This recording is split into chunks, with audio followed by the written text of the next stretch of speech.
오늘의 플러스, 베네수엘라를 둘러싼 미국의 압박, 그 맥락을 짚어봅니다. 서울대 아시아연구소의 민원정 객원연구원 모셨습니다. 어서 오세요. 네, 안녕하세요. 예, 박사님 잘 지내셨죠? 네, 예, 잘 예전에 저희 지내셨죠? 칠레로 한번 또 네, 인사드렸었습니다. 불러주셔서 아이, 감사합니다. 별 말씀을요. 네, 자, 그 사이에 또 베네수엘라와 미국의 갈등이 깊어지고 있는 것 같습니다. 네. 일단 급박하게 돌아가는 것 같으니까 지금 상황은 어떤지 설명 좀 해주세요. 제가 이거 출연 요청 받고 준비하는 사이에 시시각각으로 트럼프 대통령이 뉴스를 전해주잖아요. 그래서 네. 바로 이제 오늘 아침에 베네수엘라를 테러 집단으로 규정을 했는데 단순한 외교 문제만이 아니라 어떤 실제 행동으로 무언가를 보여주고 싶어 하는 그런 액션인 것 같기도 하고 여기에 에너지랑 해상 물류 문제도 걸려 있고 또 군사, 사이버 영역까지 지금 아주 다층적인 영역에서 충돌하고 있는 국면이라고 생각합니다. 네. 사실 베네수엘라와 미국은 갈등이 봉합된 듯 하다가도 다시 불거지고 네. 갈등이 봉합된 것 같다가도 다시 불거지는데 네. 이번에 특히 그 여러 방법 중에 네. 미국이 유조선을 납포하는 방법을 쓴다. 이게 네. 특별한 이유가 있을까요? 제 생각에는 가장 직접적으로 제재 효과를 체감하게 하는 수단이 아닐까. 그러니까 당장 군사적인 액션을 취하는 것보다 우리가 이런 것을 할 수 있다라는 미국의 힘을 보여주는 것. 왜냐하면 외교적인 항의나 또는 추가 제재를 하면 시간도 걸리고 네. 또 그런데 유조선을 실제로 납포하면 베네수엘라 원유 수출이 즉각적으로 멈추니까 예. 단순한 경고뿐이 아니라 경고를 넘어서서 정말로 실제로 집행하고 있다는 신호를 베네수엘라뿐만 아니라 중남미 그리고 국제사회 동시에 보내는 효과가 있고 또 이제 군사 충돌을 직접적인 충돌을 피하면서도 압박 수위를 높일 수 있겠죠. 네. 예, 그리고 이제 원유의 우회 수출망을 차단하려는 목적이 굉장히 컸고 실제로 오늘 아침에 이제 그걸 행동으로 보여줬고 그래서 전쟁은 아니지만 말로 하는 제재보다 훨씬 강력한 압박 수단을 보여주지 않았나. 그래서 이제 미국이 베네수엘라 문제를 단순히 외교 사안만이 아니라 안보 에너지 문제에서 다루고 있다는 점을 보여준 거라고 하겠죠. 아, 그렇군요. 네. 사실 유조선 납포라는 것은 베네수엘라 입장에서는 원유 수출을 통해서 네. 얻는 외화가 절대적인 국가가 베네수엘라니까 네. 가장 강력한 조치를 취했다. 이렇게 그렇죠. 해석할 수도 있는 건가요? 그렇죠. 네. 알겠습니다. 자, 트럼프 대통령이 지상전 가능성도 언급을 했다고 들었습니다. 실제로 그럴 가능성을 두고 언급한 발언으로 보세요. 저는 지상전 개시를 예고했다기보다는 네. 저는 전쟁은 최후의 수단이겠죠. 예. 사실 전쟁은 거의 가능성이 희박하다고 보고 있고 베네수엘라에 취할 수 있는 가장 최후의 압박은 마두로 퇴진이겠지만 예. 그 전에 압박과 협상의 어떤 놀이가 아닐까. 그래서 정치적 심리적으로 압박을 가한다고 저는 생각하고 있고 마두로한테 야, 너 내 말 들어라는 식의 경고를 지금 이런 식으로 주고 있지 않나라고 생각을 합니다. 그래서 왜냐하면 전쟁을 일으키면 그 군사 전쟁 비용이 들고 또 중남미 전체에서 반미 정서 감정이 일어날 수도 있고 네. 또 국제사회에서도 정당성을 확보하기가 힘들잖아요. 예. 그러니까 그런 위험을 피하면서 네. 베네수엘라를 압박할 수 있는 수단이 뭘까? 그래서 심리적인 압박을 극대화하는 장치로 사용하지 않았을까 생각합니다. 어떻게 보면 구두 군사 작전이었다. 이렇게 봐도 되겠네요. 네, 그리고 또 트럼프 대통령의 화법이 예, 있잖아요. 예, 이렇게 예. 센 말을 한번 터뜨리고 그 다음에 적당히 수습해가는 저는 그런 화법도 통하지 않았나 생각합니다. 네. 그런데요, 요즘 중남미 분위기를 들어보니까 베네수엘라 난민이라고 해야 됩니까? 그 네, 나라 네, 경제가 네. 너무 어렵다 보니 네. 다른 인근 중남미 국가로 넘어온 사람들이 너무 많고 너무 많죠. 그것 때문에 오히려 중남미 국가들이 몸살을 앓고 있다라고 해도 과언이 아니라고 들었는데 네. 그럼 오히려 트럼프 대통령이 마두로 정권을 이렇게 뭐랄까요 통제하고 봉합해서 뭔가 정상 국가라고 표현해야 네. 되는지 모르겠습니다만 네. 하여튼 다시 좀 바로잡으려고 하는 시도를 중남미 국가들이 오히려 반기는 건 아닐까요? 전혀 아니죠. 어. 왜냐하면 압박이 심해지면 예. 오히려 그 안에 사는 사람들이 더 밖으로 나오겠죠. 그래서 브라질도 지금 걱정하고 있는 거고 정확한 수치는 없지만 700만에서 800만 명 사이의 베네수엘라 사람들이 지금 남미 대륙 전체를 이야. 헤매고 있다고 해도 과언이 아니고 예. 제가 지냈던 칠레도 지금 베네수엘라 이민 때문에 몸살 정도가 아니고 이민법까지 개정할 정도로 네. 지금 브라질도 제가 알기로 이 베네수엘라 이민 때문에 이민법을 굉장히 까다롭게 고치고 있다고 알고 있어요. 그래서 육로로 이동하는 게 가능하잖아요. 예. 중남미는. 그러니까 베네수엘라의 바로 이웃 나라가 브라질, 예. 그리고 콜롬비아. 예. 거기로 가장 많이 가고 이제 거기에서 다시 콜롬비아에서 뭐 에콰도르, 페루 걸어 칠레로 오고 이제 칠레에서 안데스를 넘어서 아르헨티나까지 가서 예. 밀레이 대통령이 얼마 전에 칠레가 선거가 되긴 했지만 보리치 대통령한테 항의를 할 정도고 이게 단순히 사람만의 이동이 아니라 범죄 집단도 함께 이동을 해서 전에는 뭐 조직폭력단 이런 뉴스가 없던 또 마약 갱단 이런 뉴스가 전혀 없던 칠레라 아르헨티나 우루과이에서도 요즘에는 그런 베네수엘라 범죄 집단 뉴스가 나오기 때문에 예. 미국이 압박을 하면 저는 오히려 이게 역효과를 보지 않을까 이런 생각을 하죠. 그렇군요. 네, 네. 그런 맥락에서인지 모르겠습니다만 네. 브라질 측에서 네. 요즘 이건 사실상의 전쟁 행위다 이런 발언까지 나왔다고 하더라고요. 네, 네. 브라질이 이렇게 민감하게 반응하는 것도 앞서 말씀 주셨던 그런 그렇죠. 맥락도 하나 있는 네. 거죠. 네, 왜냐하면 트럼프 입장에서는 압박을 가하고 제재를 가하면 우리말을 잘 듣겠지라는 예. 생각이 있지만 이게 오히려 역효과가 나고 왜냐하면 근본적인 문제가 있는데 그게 내부에서 해결이 안 된 상태에서 외부의 압박만으로 될 예. 수가 없고 또 마두로가 퇴진을 해도 걱정이기 때문에 브라질 입장에서 보면 이게 단기간의 군사 개입이 아니라 장기간으로 통제 불가능한 분쟁을 일으킬 수 있다고 보는 거죠. 그리고 정말 베네수엘라의 혼란은 브라질 국경과 직결되는 문제죠. 사람들이 넘어오니까 대규모 난민 이제 더 넘어오면 감당할 수가 없고 네. 쫓아내는 것도 한계가 있고 또 이제 남미 입장에서 보면은 개입 이후에 미국이 어떻게 책임질 것인가. 마두로가 뭐 있던 네. 뭐 아주 희박하긴 하지만 뭐 트럼프 말을 잘 듣고 정권을 유지하건 네. 마두로가 퇴진을 하건 네. 이게 마두로 하나만으로 운영되는 국가가 아니기 때문에 예. 그 이유를 어떻게 책임질 것인가 혼란이 가중되고 그리고 브라질은 전통적으로 비군사적 해결 원칙을 지켜왔기 때문에 지금 이런 방식을 반길 중남미 나라들은 저는 없다고 봅니다. 그런데요, 이런 상황에서 네. 어떻게 보면 트럼프 대통령이 베네수엘라를 강하게 때리면서 네. 그렇다면 얻을 수 있는 건 뭐지? 이런 생각마저 드는데요. 아메리카 퍼스트? 아메리카 퍼스트요? 저는 트럼프가 그런 면에서 굉장히 좀 착각을 하고 있지 않나? 착각. 제가 조심스럽게 생각한다면 왜냐하면 미국이 먼러 독트린을 발표한 이후에 예. 그때 먼러 독트린의 초기에는 유럽이 중남미에 개입하지 말아라. 이제 식민의 시대는 끝났다였다면 예. 루즈벨트 대통령 때는 먼러 독트린을 약간 다르게 해석해서 예. 중남미 위험이 닥치면 미국이 군사적 개입을 할 수 있다라고 해석을 해서 군사 개입이 시작됐고 예. 그래서 이제 몇몇 나라의 뭐 칠레를 비롯한 몇몇 나라의 독재 정권을 도와주기도 했지만 그건 90년대고 예. 그 당시에는 중남미의 어떤 여러 나라들의 군대와 또 엘리트가 손을 맞잡았고 그래서 미국의 지원을 필요로 했고 예. 그래서 먹혔지만 이제 중남미 국가들도 경험이 있기 때문에 더 이상 그런 일을 겪고 싶어 하지 않고 또 미국의 힘이 현재 경제 지표로 봐도 중남미에서 멕시코를 제외하고 모든 나라의 최대 무역국이 중국이에요. 그러니까 실리적인 목적에서도 예. 이념이 아닌 실리적인 목적에서 중국이 더 도와주는 나라고 필요한 나라니까 예. 미국이 아무 도움도 주지 않으면서 야, 내 말 들어. 한다고 해서 글쎄 과연 먹힐지 잘 모르겠어요. 네. 사실 저도 뭐 코로나 터지기 직전에 베네수엘라를 네. 갔다 왔었는데 그때도 마두로 정권이었는데요. 네. 이미 그때도 이 사람이 정권을 온전히 유지하지 못한다는 느낌을 받았던 게 네. 마두로도 스스로가 국가 수반이라고 주장하고 네. 마차도도 자기가 그렇죠. 국가 수반이다 주장하다 보니 네. 저희가 인터뷰를 하러 갔는데 중앙은행장도 2명 있는 거예요. 장관도 2명씩 있고요. 각자 임명을 해버린 거죠. 네, 그렇다고 마차도는 정치적인 면에서 또 앞장서진 않아요. 맞아요. 저는 마두로가 퇴진한다고 해서 마차도가 대통령 선거에 나올 것 같진 않아요. 그렇군요. 네, 마차도는 어떻게 보면 약간 정신적인 지주.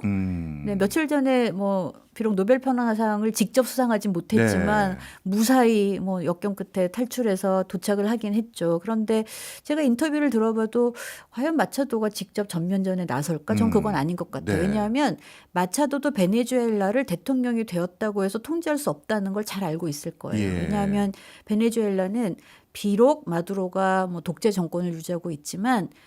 너무나 많은 어떻게 굳이 비교하자면 호족 같은 지방 군대들이 예. 너무나 많고 이런 지방 군대들이 뭐 마약을 비롯한 여러 가지 사업으로 경제권을 가지고 있고 네. 다 통제할 수 없죠. 네.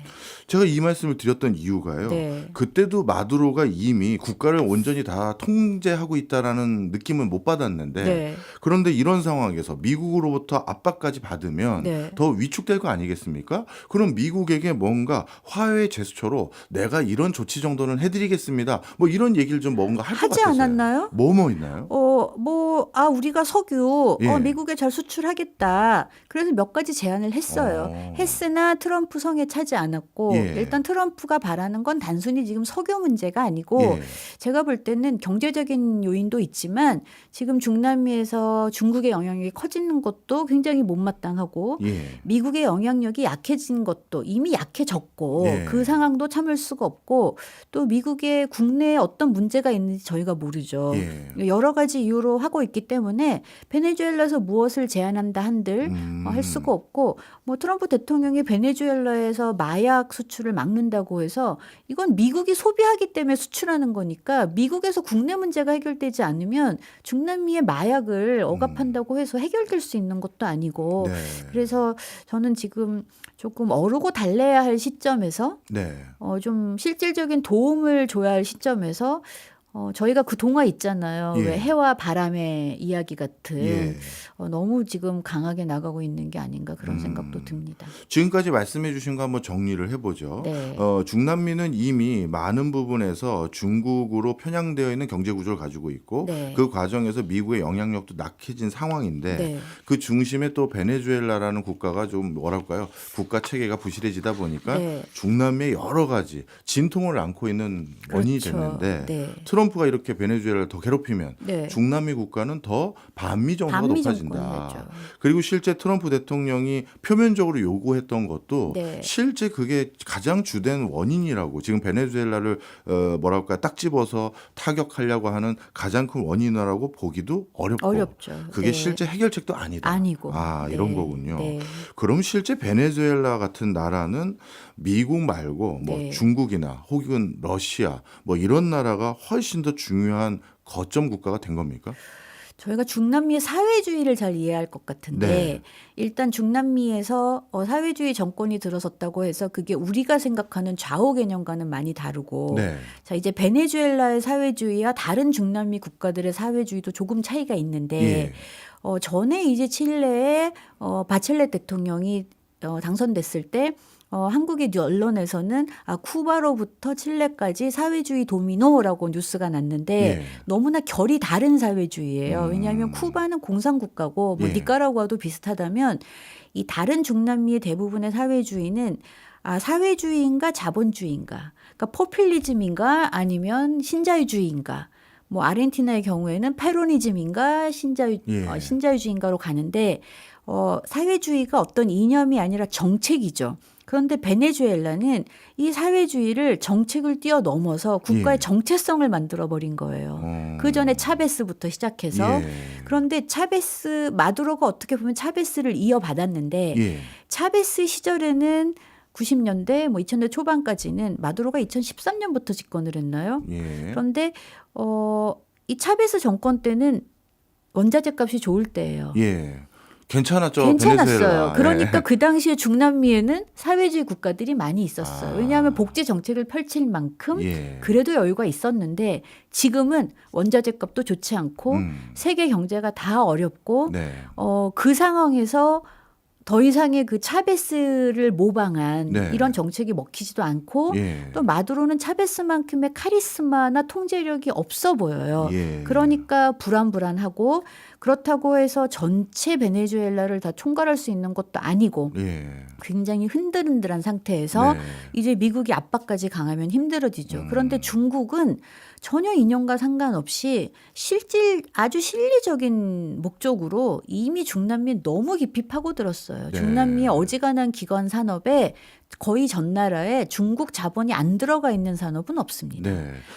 그래서 이미 베네수엘라도 뭐 군사를 점령할 수준은 아니지만 예. 중국이 굉장히 얕게 그런 문제는 건드리지 않으면서 이제 석유를 담보로 차관을 준 거죠. 예. 그리고 이제 중국의 최대 차관국이 베네수엘라일 정도로. 예. 그래서 베네수엘라도 조금씩 제재를 하고는 있지만 이미 뭐 너무나 차관이 많고 또 뭐 석유 사업, 베네수엘라 석유자원공사를 비롯한 여러 자본 분야의 인프라에 이미 중국은 너무 많이 깔려 있어서 이게 단순히 뭐 트럼프 대통령이 압박을 가한다고 해서 글쎄요.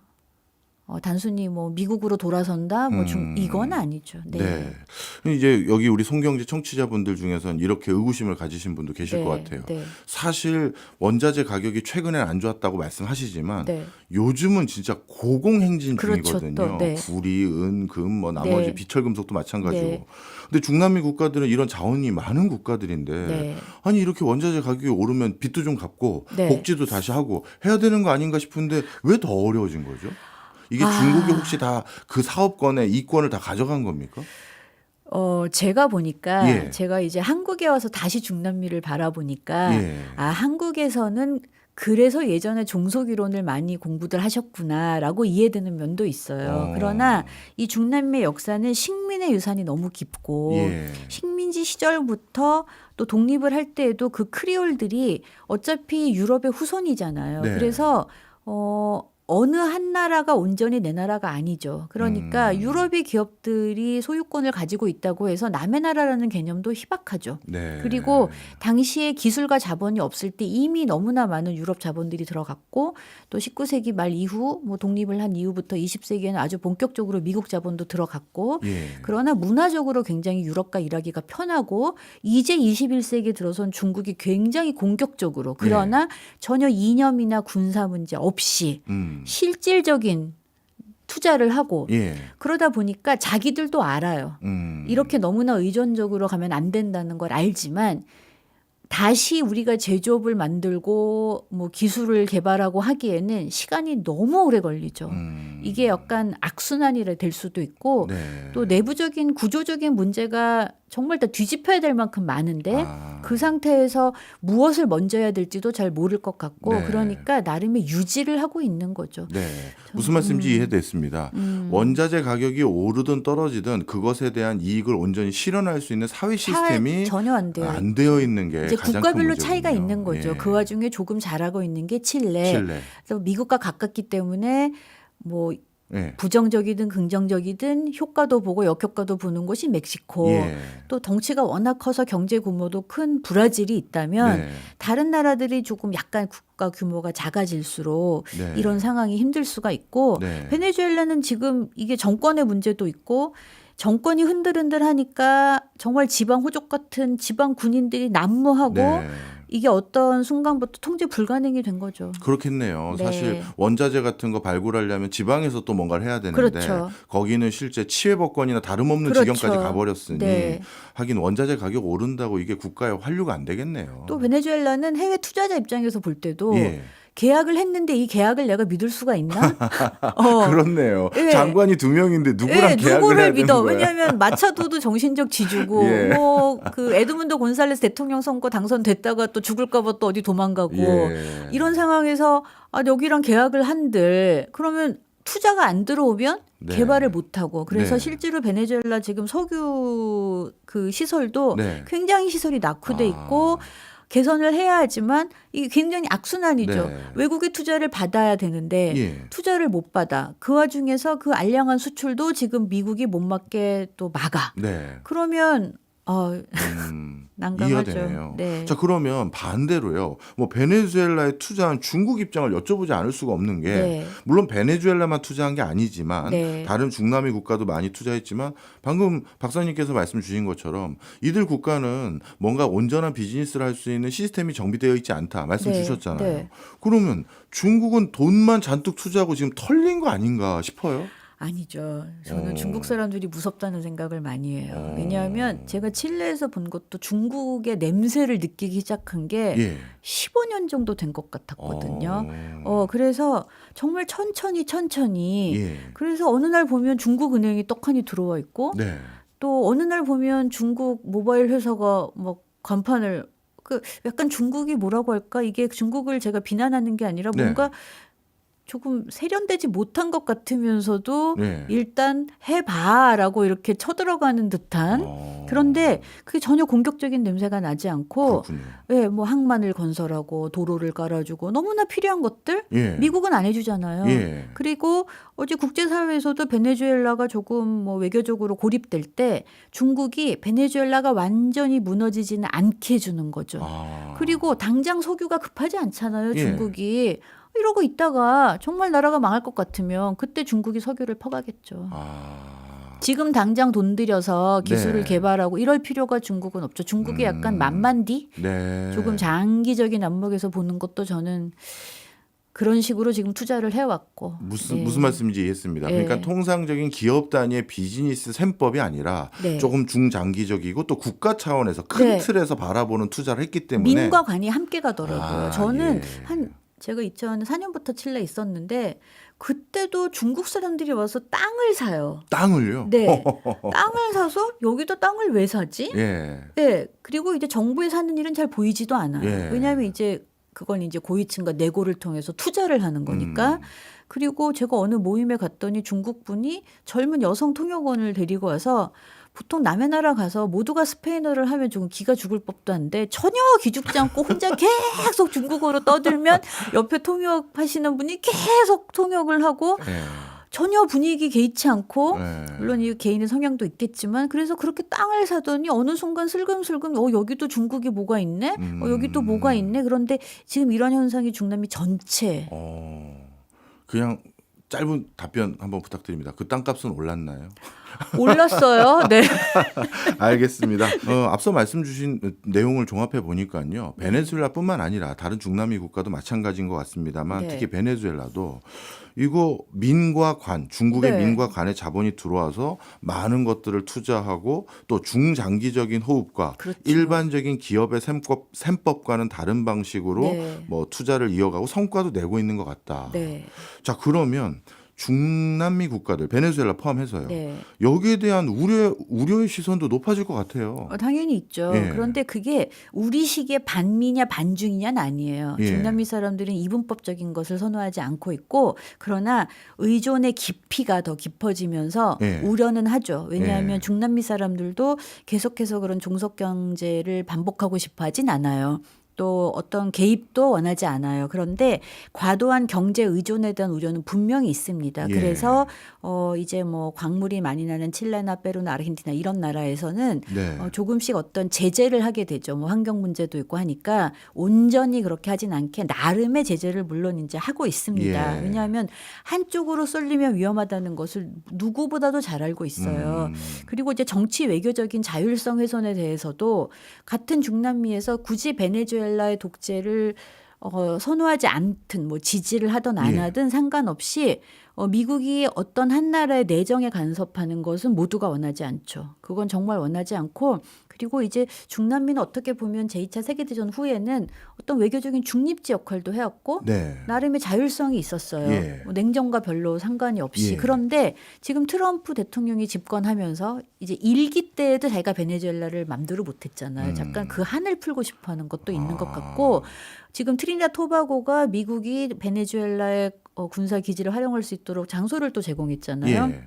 그래서 이제 제가 다른 외국 뉴스를 보니까 이거를 먼로 독트린에 이어서 던로 독트린이다. 도널드 트럼프의 던로 독트린이기도 하고 트럼프가 지금 괜히 이 카리브해의 콜드워를 다시 만들었다. 예. 냉전을 다시 미중 갈등 구조를 오히려 중국은 투자만 하고 있는데 지금 트럼프 대통령이 그 꼴을 못 보고 예. 다시 정치적인 냉전 상황을 만들고 있잖아요. 예. 그래서 이렇게 중국 자본이나 프로젝트가 국가 경제나 어떤 외교 노선이나 정치에 개입하는 걸 분명히 중남미 국가들도 분명히 경계하고 있지만 네. 그러나 정권 유지에 기여는 할 수 있다. 베네수엘라가 완전히 망하지는 않게 해준다는 걸 알고 있고 다른 나라에서는 실리를 취하는 거고 네. 또 이제 인프라나 기술 분야에서 너무나 중국이 많이 지금 들어가 있기 때문에 안보에 대한 불안을 하기는 하죠. 네. 그러나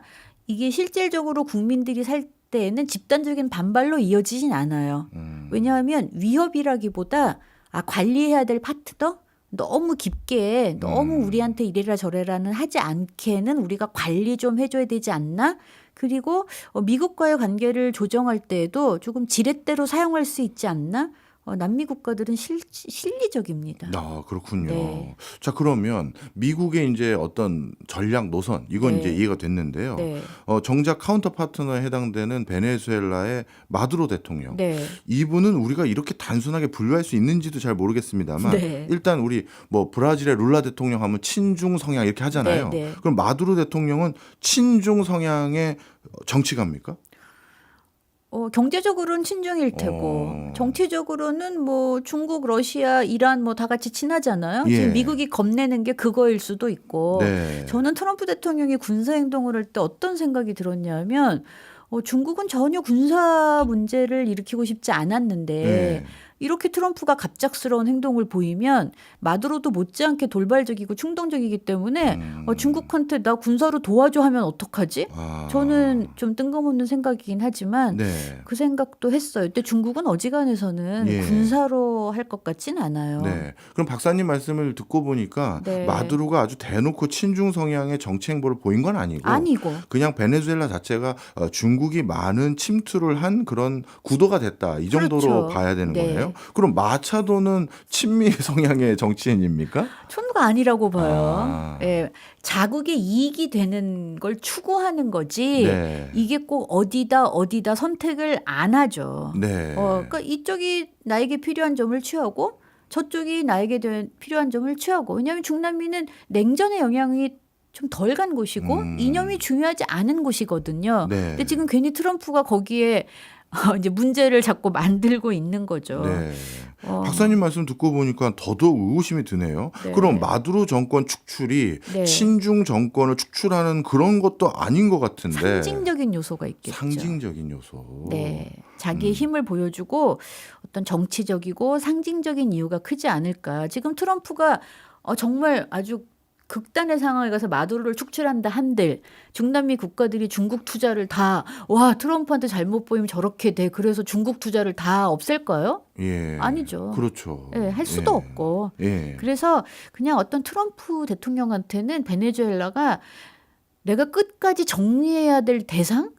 약간 이런 강박관념이 저는 있는 것 같아요. 왜냐하면 네. 일기 때 정권 교체를 한번 시도했잖아요, 트럼프가. 그런데 중남미 국가들이 아까 말씀드린 것처럼 이제 그렇게 미국이 개입해서 정권이 바뀌는 걸 그들이 원하지 않거든요. 그리고 90년대처럼 군대와 엘리트가 손을 잡은 시기도 아니고 네, 지금 네. 서로의 이득이 달려있기 때문에 약간 저는 트럼프의 어떤 정치 서사 이런 데서 미안의 과제, 예. 내가 이걸 본보기를 보여줘야 돼. 내가 이걸 해야 내가 어떤 권위주의의 상징이 될 수 있지 않을까? 아. 저는 이렇게 한번 해석해봤어요. 약간 사적인 이유들도 상당히 많이 있는 것 같네요. 말씀 듣고 그렇겠죠? 보니까. 네. 자, 그런데 저도 뭐 그렇게 예전에 간 게 아니라서 최근에 네. 갔다 온 거라서 네. 베네수엘라 상황이 이어질 것 같은데 네. 실제 제가 현장에서 봤을 때는요. 네.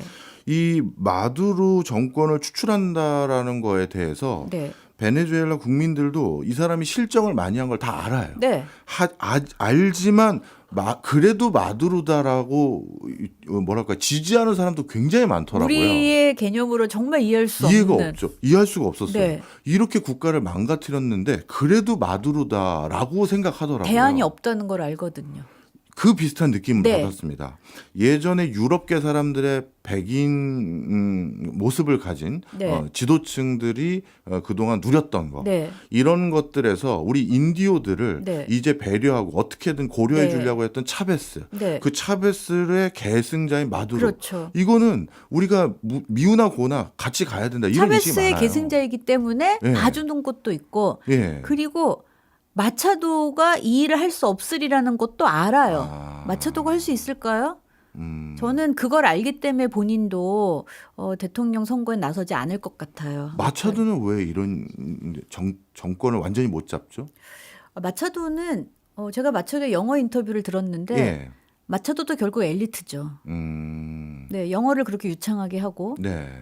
약간 섞인 것 같긴 하지만 어쨌든 백인의 모습을 하고 있는 예. 어떤 한계가 있을 것 같고 그러니까 지도자로서 자기가 선택받지 못할 거다라는 이런 거 생각을 하는 거죠. 알아요. 아. 제가 볼 때는 차베스나 마두로 같은 네. 어떤 그런 상징성이 없다는 걸 알고 있지 않을까. 그러나 정신적인 지주는 될 수 있죠. 네. 그리고 계속해서 이제 시민운동을 통해서 사람들에게 자각을 일깨우고 하지만 중남미 이제 여러 나라 가보셔서 아시겠지만 정말 너무나 먹고 살기 힘든 사람들은 네. 그런 거 생각할 겨를이 없어요. 그렇죠. 그냥 그리고 예. 이제 인디오들 입장에서 볼 때는 누가 정권을 잡던 사는데 변함이 없어요. 예. 그러면 내가 괜히 정치 문제까지 언제 신경을 쓸까요?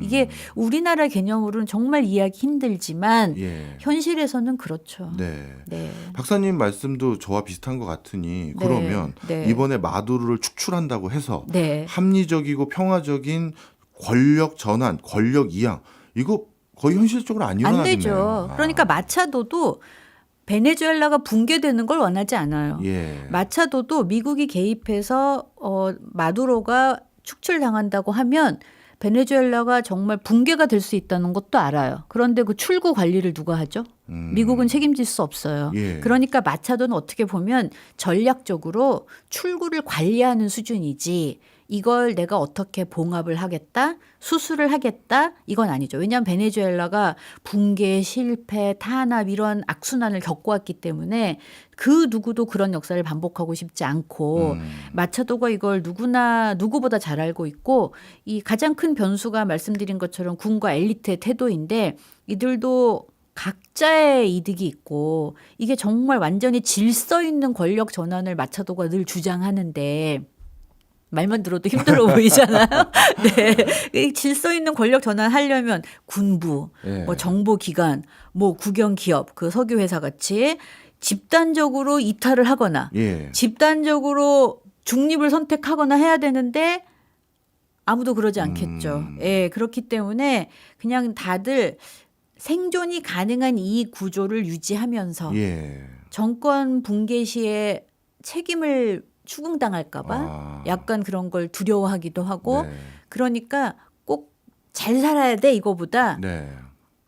그냥 유지는 유지는 하자. 하자라는 이런 생각이 있지 않을까. 네. 사실 국가 시스템이 이 지경까지 가면 제일 피해 보는 건 국민들, 일반 국민들인데 네, 그렇죠. 참 마음이 안타깝네요. 네. 자, 그런데 네. 앞서 박사님께서도 지방에 가면 또 다른 군부 세력들이 있다 말씀 주셨잖아요. 네, 네, 네. 저도 그 공항에 내렸더니 황당하게 네. 마차도가 해외에 가 있는 찰나에 네. 귀국하면 네. 마차도를 저격하겠다고 네. 그 마두로 대통령 쪽의 군인들이 그 공항 근처를 포위하고 있더라고요.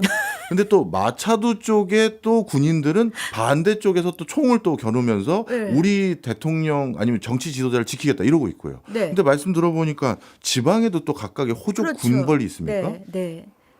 그 마약 카르텔들이 다 자기 부대가 아, 있잖아요. 마약 그리고 카르텔. 이게 그러니까 정권 이양이 잘 안 되는 거고 또 이제 제가 베네수엘라 기사를 찾아봤더니 반미 시위가 열렸대요. 베네수엘라에서. 예. 그러니까 이제 거기 댓글에는 저거 이제 돈 받은 거다. 이게 또 그런 거 비슷해요. 그래서 양쪽이 다 돈 받고 시위하는 거다. 이런 말도 있고 하니까 예. 정말 진정한 국민의 마음은 우리가 모르죠.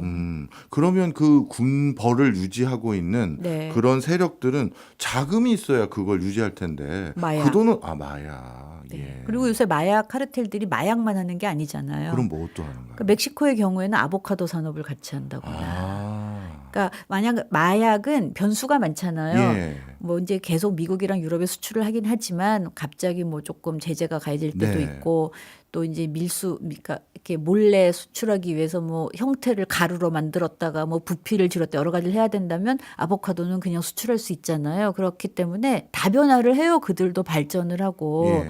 또 이 베네수엘라는 정말 칠레에서 아주 슬픈 말이 베네수엘라 갱단을 우리가 원하지 않았는데 수입했다고. 아. 그냥 베네수엘라 갱단이 지금 남미 전체를 누비고 다니고 있어요. 그래서 예. 초기에는 베네수엘라 난민들이 막 올 때는 인도적인 차원에서 받아줬지만 이제 더 이상 받아줄 수가 없고 이 베네수엘라 난민을 축출하는 과정에서 칠레와 페루가 국경 분쟁을 겪기도 하고 페루와 콜롬비아가 또 똑같이 국경 분쟁을 겪고 그러니까 제발 우리 쪽으로 오지 마라 이거죠. 그리고 너네 나라로 갔으면 우리로 다시 보내지 마 이래서 그러니까 브라질, 콜롬비아, 베네수엘라 국경을 접하고 있는 나라들 또 콜롬비아, 페루, 칠레 칠레, 아르헨티나 이 국경을 접하고 있는 나라들이 다 이 베네수엘라 난민 때문에 지금 골치를 네. 썩이고 있거든요.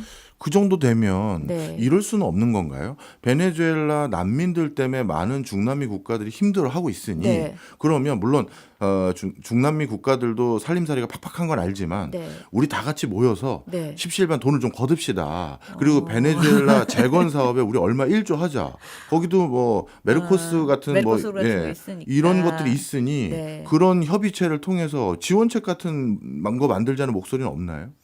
그랬으면 유럽 연합 같은 중남미 연합이 옛날에 생겼겠죠. 예. 그러니까 베네수엘라에 그런 마약 카르텔 군대만 있는 게 아니라 예. 정규군도 있고 예. 마차도 오면 죽인다 하는 정규군도 있고 또 친정부 민병대가 또 따로 있고 이게 사조직이 있기 때문에 이게 통제가 안 되는 거고 범죄 조직이 있고 네. 또 국경 지역에 무장단체가 또 있고 이게 네. 너무나 중첩적으로 존재하고 있으니까 뭐 어디가 지금 공항에서 마차도 편 마두로 편이 있으면 누가 진짜 국가 부대인지를 알 수가 있나요? 그렇죠. 예. 네. 무슨 말씀인지 이해했습니다. 네. 그러면 마차도가 지금 해외에서 뭐 해외 자본 유치하길 원한다. 국제사회가 제발 복귀해줬고 국제사회가 우리를 좀 뭐랄까 지원해줬으면 좋겠다. 네. 이게 있다 하더라도 베네수엘라 사태가 단기간에 뭐 해결될 거는 없는 거네요. 없죠. 왜냐하면 이런 여러 가지 중첩적인 여러 종류의 부대들이 그동안에 차베스와 마차도 정부의 묵인 하에서 예. 있어 왔거든요. 그러니까 정부도 이들이 필요해요. 네. 그래야 정권이 유지가 되잖아요. 예. 그러니까 정권 교체가 되는 국면이 만약에 일어난다면 정말 통제가 불가능해지잖아요. 예. 그리고 이들이 폭력의 주체가 될 수 있죠. 그러면 그전에는 베네수엘라 난민들이 가난을 피해서 도망쳤다면 예. 그리고 마약 갱단들은 그 틈을 이용해서 저던 중남미로 나갔다면 이제 정말 국가가 통제 불가능한 상황이 되면 국가 내부의 폭력을 피해서 사람들이 더 나오겠죠. 그러니까 저는 그런 의미에서 지금 트럼프 대통령이 글쎄요. 너무 위험한 일을 하는 게 아닌가? 그럼 다시 트럼프 대통령 생각으로 돌아가 봐서요. 네. 제가 뭐 트럼프 대통령의 지금의 행보를 지지하는 건 절대 아니고요. 네, 네. 예를 들어서 지금 박사님을 포함해서 중남미의 많은 그 어떻게 보면 정부들도 이 베네수엘라 사태 지원 조금 해준다고 해결될 수준이 아닌 것 같다. 네. 그런 인식들이 꽤 있는 것 같아 보여요. 네, 네. 그럼 베네수엘라를 어떻게든 지원하고 지지하고 유지 발전할 수 있도록 하는 게 의미가 없다면 여력이 안 되고. 여력도 안 되고 그럼 트럼프 행보처럼 네. 더 눌러서 네. 그 어떤 형태든 쇼크를 줘서 네. 야 이거 똑바로 안 하면 진짜 네. 내가 지상전 투입까지도 할 거다라고 하는 거 그게 나름 차선책이어서 한 거다 이렇게 볼 수는 없는 건가요? 저는 예, 제가 이해하는 중남미 문화권에서는 네, 차라리 중국처럼 슬슬 돈 줘서 네. 잘 살게 하는 걸 바라지 않을까요? 아, 왜냐하면 야단 먹고 정신 차리는 건 굉장히 우리 문화예요. 예, 그쪽 애들은 그럼 삐뚤어져요. 굉장히 대화로 풀고 뭐 논리 같지 않은 논리인데도 계속 논리를 얘기하고 네.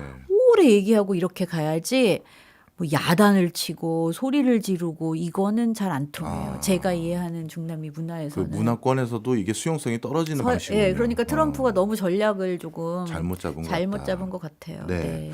자 그러면요. 네. 트럼프는 어떻게 보면 자기가 원하는 노선을 말을 한 것 같고요. 네. 그럼 이렇게 강경책을 했었을 때 네. 부작용이 아주 크게 불거져서 네. 미국 입장에서 직면하게 될 최악의 시나리오 이건 뭐가 될까요?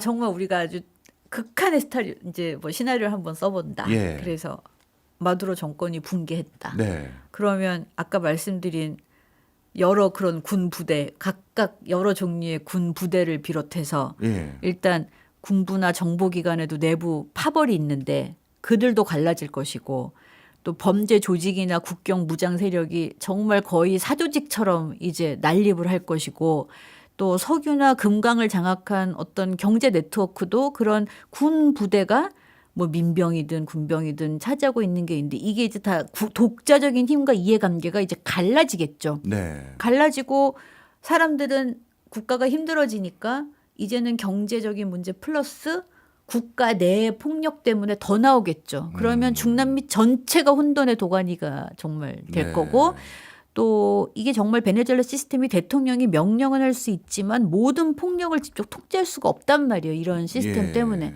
자, 이제 미국으로 건너가려는 사람도 비록 실패하더라도 더 많이 늘어날 테고 100명이 가려다가 10명이 들어가는 것과 1000명이 가려다가 100명이 들어가는 건 다르죠. 미국 그렇네요. 입장에서도. 예. 그래서 글쎄 그렇게 되면 다른 중남미에서 반미 감정이 굉장히 커질 것 같아요. 미국이 마두로 정권을 붕괴시키고 모든 경제적인 지원을 뭐 군사 경제적인 지원을 다 책임지고 네. 정말 여기 베네수엘라를 다 평화롭게 만들 수 있을까요? 네. 네.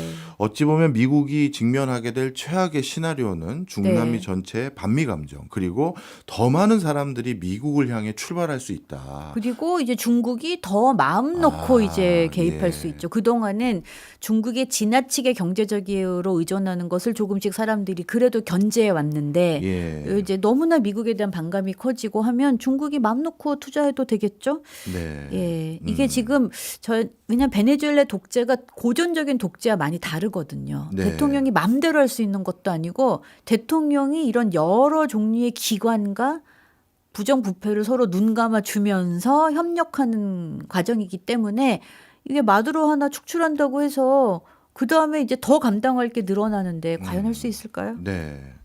사실 우리는 중남미 지역에서 생산된 마약이 미국을 병들게 한다라는 인식이 많지만 네. 실제 중남미 국가 국민들도 그 마약의 손을 아주 쉽게 대는 곳들이 많더라고요. 그런 곳이 있고 또 수출만 하는 곳이 있고 예. 정작 중남미 국민들은 마약을 소비할 돈이 없잖아요. 아, 그렇군요. 네. 근데 베네수엘라에서는 사실 마약에 손을 대는 사람들도 꽤 있어 보였습니다. 네. 자, 그러면 이 난민 문제, 마약 확산 문제 이런 것들이 베네수엘라를 지금처럼 압박하는 게 네. 미국으로 더 마약 같은 것들도 더 흘러 들어가게 만들고 그렇죠. 베네수엘라 근처 국가들 중에서도 할 수 있는 나라들은 다 더 하겠죠.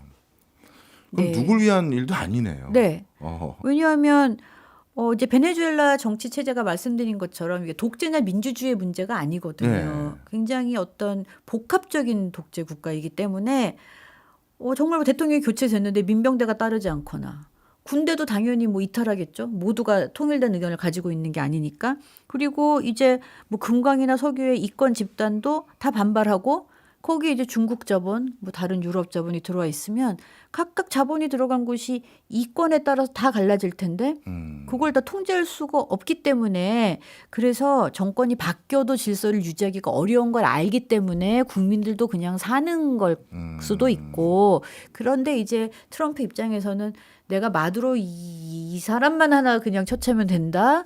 글쎄요. 더 큰 혼란을 뒤집어 쓰지 않을까요? 네. 네. 알겠습니다. 오늘 베네수엘라를 중심으로 이런저런 말씀을 나눠봤습니다만 네. 사실 중남미 지역의 상황이 정도의 차이만 있지 베네수엘라랑 비슷한 나라들도 꽤 있을 꽤 거라고 있죠. 생각이 듭니다. 네. 그러면 이 베네수엘라 사태를 바탕으로 해서요. 네. 중국의 영향력이 높아지는 상황 네. 그리고 미국의 압박도 높아지는 상황 네. 이런 흐름이 남미 전체에는 앞으로 어떤 영향을 미칠까요? 뭐 마차도가 늘 얘기하는 게 뭐 신뢰 회복이 전제돼야 된다 뭐 이런 얘기를 하는데 제가 약간 그래서 마차도가 너무 꿈을 쫓는 거 아닌가 이런 생각 많이 했었거든요. 네. 해외 투자를 바란다 좋지만 말씀드린 것처럼 이 계약을 믿을 수 있나? 신뢰 회복이 전제가 돼야 되기 때문에 마차도의 이상은 너무나 뛰어나지만 현실적으로 실현 불가능해. 그런 상황에서 글쎄요. 미국과 가까운 나라들까지는 이 상황이 굉장히 영향을 미칠 수 있지만 남쪽으로 내려오면 페루 이하 네. 나라에서는 베네수엘라 난민을 더 이제 못 들어오게 막는 여러 조치를 마련하겠죠. 그럼 이 사람들 도대체 어디를 가야 될까요? 네. 네. 정말 중남미 전체가 혼란에 빠질 수 있어요. 예. 네. 사실 중국도 정말 중남미 지역에 어마어마한 돈을 쏟아 부었는데요. 네. 우리나라 입장에서는 사실 중남미 국가들 중에 일부에서는 코트라마저도 빠져나왔다고 들었습니다. 위험하니까. 예, 위험하니까. 네. 사실 우리나라는 장사하는 민족이기 때문에 네. 웬만하지 않고서는 코트라도 버티고 있고 우리 기업들도 주재원들 계속 남아서 뭐래도 비즈니스 할 거 찾고 또 위험한 알아보고 것도 막 하거든요. 일부러 가고. 일부러 가잖아요. 네. 그런데 그런 한국인들조차도 빠져나올 정도로 중남미 상황이 안 좋아지는데 베네수엘라가. 예, 그렇죠. 베네수엘라가. 네. 그런데 그러면 중국도 결국은 그 엄청나게 투자한 것들 다시 회수할 정도의 비즈니스 상황까지 못 가서 글쎄요. 오히려 이게 중국에게도 손해 아닐까요? 전 중국은 기다릴 것 같아요. 기다린다. 왜냐하면 중국이 지금 중남미 투자이 1, 2년이 아니거든요. 네. 1대1로 정책을 펼치기 전부터 예, 이게 몇십 년에 걸쳐서 지금 투자를 해왔고 뭐 단순간에 불안하다고 해서 그러지 않을 것 같아요. 네. 알겠습니다. 네. 또 중남미도 우리가 모르는 사이에 급변하고 네, 있었네요. 맞아요. 다음에 또 업데이트된 소식 있으면 좀 네. 알려주세요. 감사합니다. 네. 지금까지 서울대 아시아연구소의 민원정 객원연구원이었습니다. 고맙습니다. 감사합니다.